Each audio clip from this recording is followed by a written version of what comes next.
नमस्कार दोस्तों, knowledge plus पर आपका स्वागत है। आज का लेक्चर है डायमेंशन। डायमेंशन मतलब आयाम। आयाम को सरल शब्दों में समझें तो इसका अर्थ हम विस्तार से ले सकते हैं, जिसकी लंबाई हम नाप सकते हो। डायमेंशन को हम मुख्यतः चार भागों में बांटते हैं। जीरो डायमेंशन, जिसे हम 1D, A0D, 1D, 2D, 3D चार भागों में बांटे हैं। डायमेंशन को हम शॉर्ट फॉर्म में डी से डिनोट करते हैं, जिस वजह से हम इसको 0D, 1D, 2D, 3D में बोल रहे हैं। पहले हम देखते हैं जीरो डायमेंशन। यह एक बिंदु मात्र है। जैसे कि हमने कहा है कि विस्तार या इसकी लंबाई नापी जा सके, तो यहाँ पर इस बिंदु की ना तो कोई लंबाई नापी जा सकती है, ना ही इसका कोई विस्तार है। अर्थात इसमें तो ना लंबाई है, ना चौड़ाई है और ना ही ऊंचाई है। इसलिए इसे हम जीरो डायमेंशन में रखते हैं। यदि आप 1D डायमेंशन में देखते हैं तो एक लाइन बनी हुई है। हम जानते हैं असंख्य बिंदुओं का एक सीधी रेखा में होना एक लाइन बनाता है, रेखा बनाता है। अब इस रेखा की लंबाई हम नाप सकते हैं, पर चौड़ाई नाप नहीं सकते। अर्थात एक ही काम किया जा सकता है इसमें, लंबाई नापी जा सकती है। अर्थात 1D या 1 डायमेंशन इसे कहेंगे। उदाहरण के तौर पर हम देखते हैं, जैसे कि हमारे बाल ले लीजिए, कोई धागा देख लीजिए। इसमें हम लंबाई तो नाप सकते हैं, पर चौड़ाई या ऊंचाई नहीं मिलती या इसे नापना संभव नहीं है। आगे आते हैं 2D स्ट्रक्चर में। ये स्क्वायर आपको दिख रहा है, जिसमें एक रेड और रेड को हम लंबाई के रूप में देख रहे हैं और ग्रीन को चौड़ाई के रूप में। दोनों के ही लिए अगर डी रखे जाएं, लंबाई के लिए एक डी और चौड़ाई के लिए एक डी, तो दोनों ही डी मिलकर के 2D स्ट्रक्चर बनाते हैं।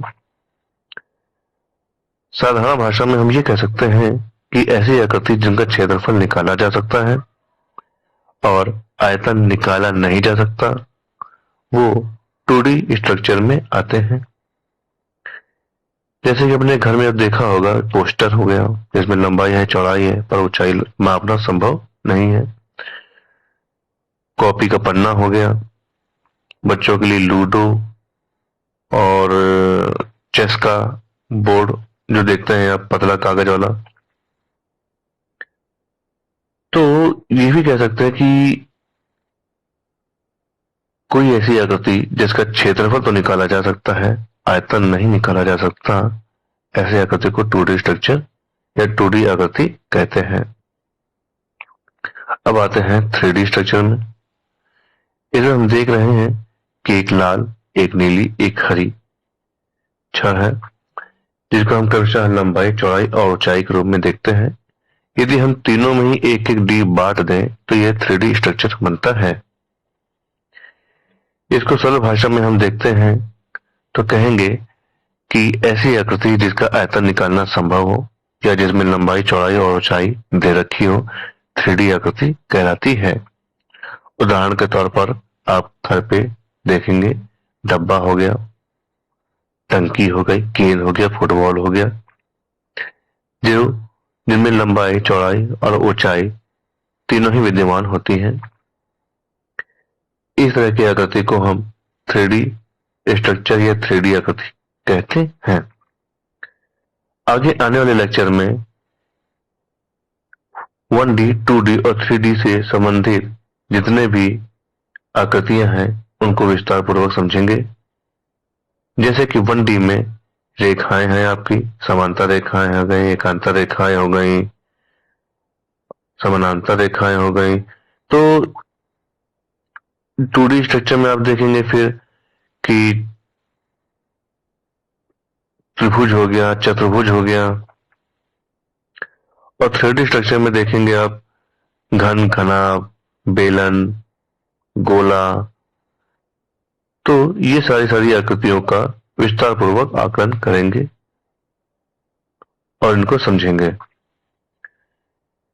आशा करता हूं कि ये लेक्चर आपको पसंद आया होगा।